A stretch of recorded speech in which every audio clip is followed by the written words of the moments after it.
നബിവാക്യം.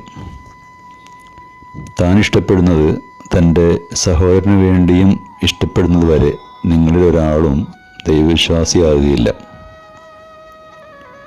ഒരേയൊരു ദൈവം, ഒരൊറ്റ ജനത എന്ന സാഹോദര്യത്തിൻ്റെ മാനവികതയുടെ സന്ദേശമാണ് ഇസ്ലാം വിഭാവനം ചെയ്യുന്നത്. മനുഷ്യരെല്ലാം ഒരു മാതാവിൻ്റെയും പിതാവിൻ്റെയും സന്തതികളാണെന്നും അതിനാൽ ലോകത്തുള്ള സർവ്വ മനുഷ്യരും അടിസ്ഥാനപരമായി സഹോദരങ്ങളാണെന്നും ഇസ്ലാം പഠിപ്പിക്കുന്നു. തനിക്ക് എല്ലാവിധ അനുഗ്രഹങ്ങളും നന്മകളും ലഭിക്കണമെന്നും യാതൊരുവിധ ആപത്തോ വിഷമമോ ഉണ്ടാവരുതെന്നും എല്ലാവരും ആഗ്രഹിക്കുന്ന കാര്യമാണല്ലോ. അതേപ്രകാരം തൻ്റെ മനുഷ്യ സഹോദരനും എല്ലാവിധ ഗുണങ്ങളും കൈവരണമെന്നും ഒരുവിധ ദോഷവും സംഭവിക്കരുത് എന്ന ആഗ്രഹം ഓരോ ദൈവവിശ്വാസിയിലും ഉണ്ടായിരിക്കണം. അതുണ്ടാകുന്നത് വരെ യഥാർത്ഥ വിശ്വാസിയല്ല എന്നാണ് ഈ നബിവാക്യം വ്യക്തമാക്കുന്നത്.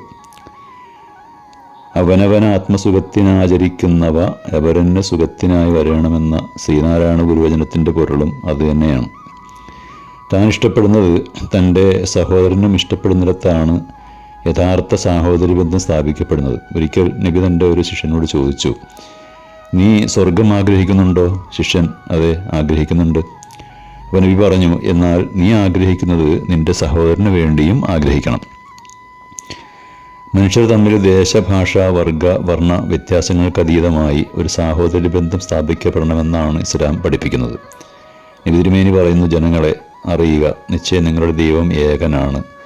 അറബിക്ക് അനറബിയേക്കാളോ വെളുത്തവന് കറുത്തവനേക്കാളോ ഒരു ശ്രേഷ്ഠതയുമില്ല, ദൈവഭക്തിയുടെ അടിസ്ഥാനത്തിലല്ലാതെ.